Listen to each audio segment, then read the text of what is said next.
Salut à tous et à toutes, c'est Napo pour ASV. Aujourd'hui, on se retrouve pour parler de la réalité du métier de DJ.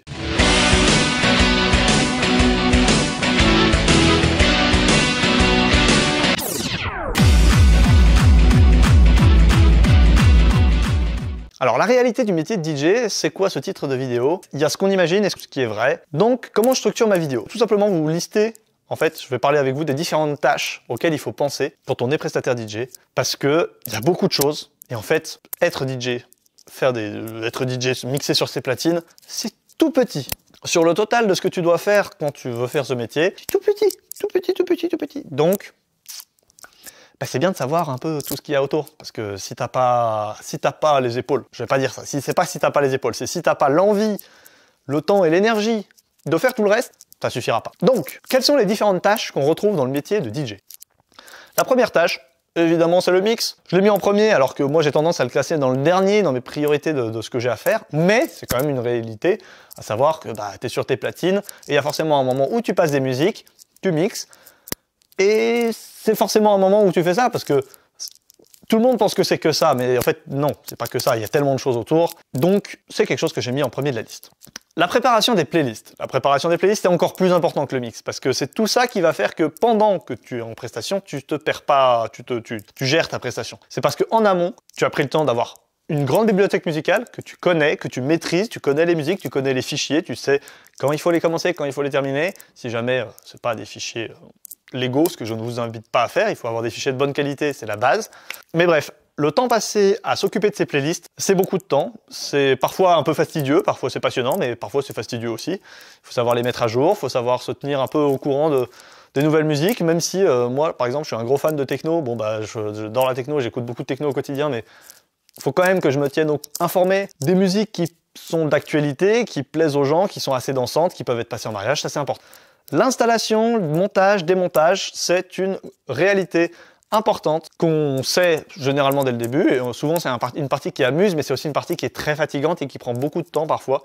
Donc c'est quelque chose qu'il ne faut surtout pas lésiner, c'est quelque chose qu'il ne faut surtout pas oublier quand on pense à ce que c'est qu'être DJ. Alors, là, c'est parfois la partie la plus fun, c'est rechercher du matos. Je pense que c'est important de trouver le bon compromis entre avoir quelque chose de stable. Il faut éviter d'acheter trop souvent du matos, parce que sinon, en fait, tu n'auras pas d'argent pour vivre. Et en même temps, c'est important de toujours un peu se renseigner sur qu'est-ce qui peut être amélioré dans ton matériel. Pensez à faire des recherches sur le matériel que tu veux utiliser, que tu peux potentiellement utiliser plus tard, que tu souhaites peut-être changer, bref. Faire du recherche matériel, c'est quelque chose qui prend du temps et qui est important. Il ne faut pas juste acheter au feeling et se dire « Ah, celui-là a l'air chouette ». Il faut penser à la créativité. La créativité, c'est quoi? Je vais penser notamment plus au setup, en fait, quand tu installes ton matériel pour une prestation. Il faut être créatif. Parce que d'une salle à l'autre, tu ne pourras pas forcément t'installer de la même manière. Donc il faut savoir imaginer, penser, se dire ok, là il faut que ce soit joli comme ça, mais j'ai pas cette place comme je l'imaginais, donc je fais autrement. Et pour ça, il faut être créatif. Mais la créativité, tu peux l'anticiper.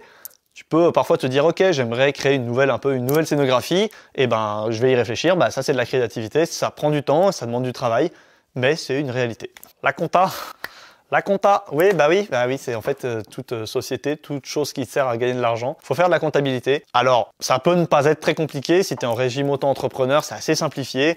Tant que tu es en dessous de la TVA, c'est hyper simplifié.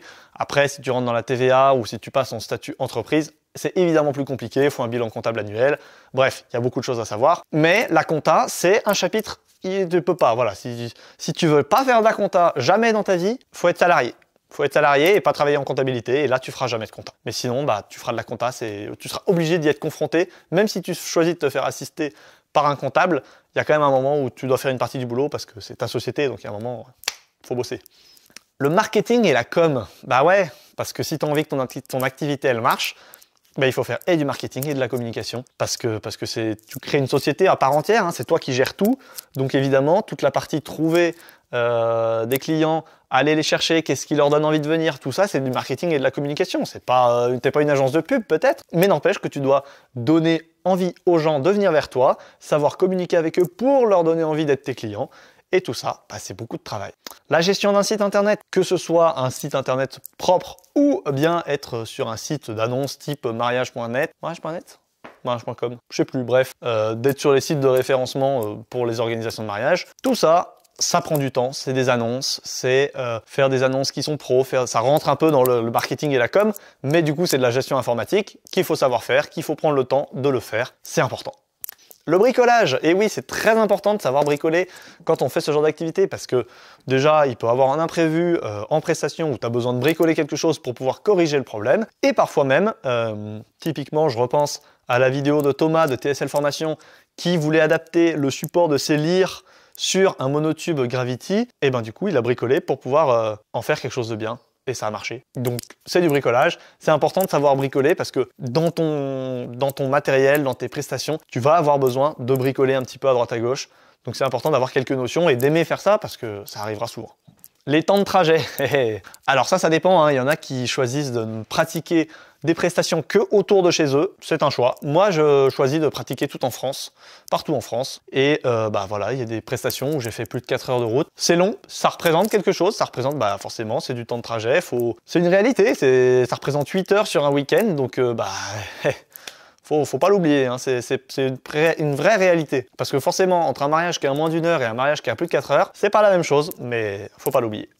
Donc là, on rejoint un peu la com, mais tout ce qui est démarchage, tout ce qui est convaincre les clients, là, c'est beaucoup plus de la relation client finalement. Savoir échanger, savoir convaincre, tout ça, encore une fois, il faut savoir le faire. Parce que si tu sais pas faire, t'as beau avoir tout le reste, bah ça marchera pas si t'as pas de clients qui viennent parce que t'arrives pas à les convaincre.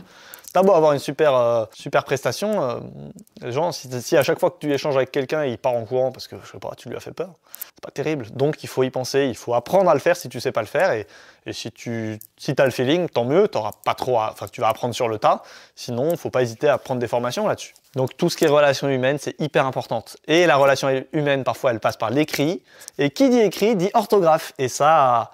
Ah là là, c'est compliqué, hein. Moi aussi, je suis très mauvais en orthographe. Enfin, je dis moi aussi. Moi, j'ai du mal avec l'orthographe. Mais je fais des efforts, j'utilise des correcteurs orthographiques et je fais attention parce que forcément, les gens, ils ont moins envie de travailler avec toi quand tu fais des messages truffés de fautes. Ou même s'il n'y a pas de faute, mais que c'est un français approximatif, qu'on ne comprend pas trop le sens de tes phrases ou que ça veut, en termes de syntaxe, ça veut pas dire grand-chose, bah c'est pas terrible, quoi. Donc il faut donner une bonne image, c'est important. Et ça passe par l'orthographe. Ensuite, là, on rentre dans des choses qui sont beaucoup plus humaines.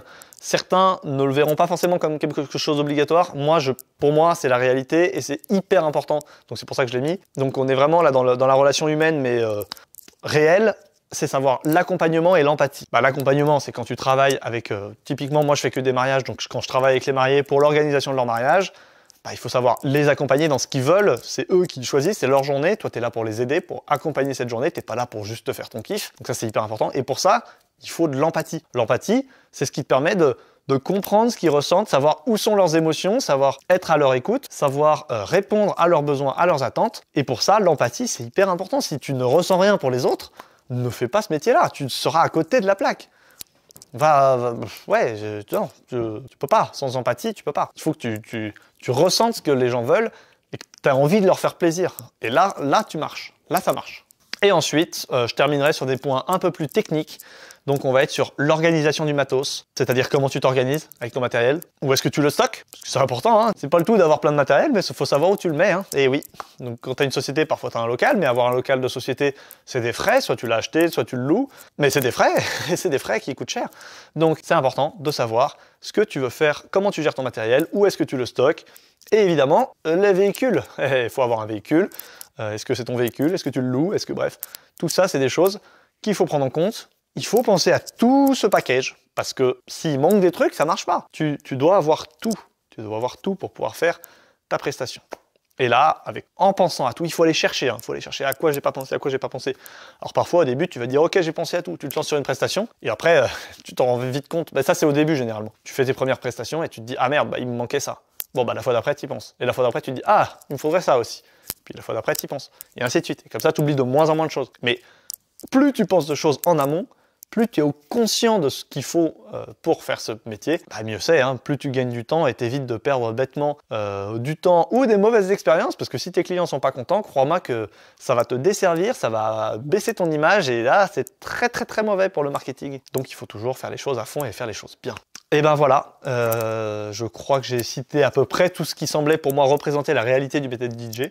Si selon toi, il y a des points que j'ai pas abordés, mets-le en commentaire, parce que s'il y a des points que j'ai oubliés, il faut clairement que les gens le sachent, les gens le sachent. Savent. Oh putain, je l'ai pas celui-là. Vous voyez, on parlait d'orthographe et de français. Il faut absolument que les gens le savent ou il faut absolument que les gens le sachent? Moi, je dirais sache. Il faut que les gens le sachent. Ouais, je dirais sache. Je tranche sur sache. Peut-être que j'ai faux, mais je tranche. Voilà, donc n'hésitez pas à mettre un commentaire et puis surtout, si tu aimes ce contenu, abonne-toi. Il faut t'abonner, il faut soutenir la chaîne. En attendant, moi, je te souhaite une bonne fin de journée. À prochaine. Je mets pas de mots dans l'ordre, c'est pas grave, c'est la fin de la vidéo. On s'en fout, on s'en bat les couilles. Et c'est une fin de tournage. Allez, ciao!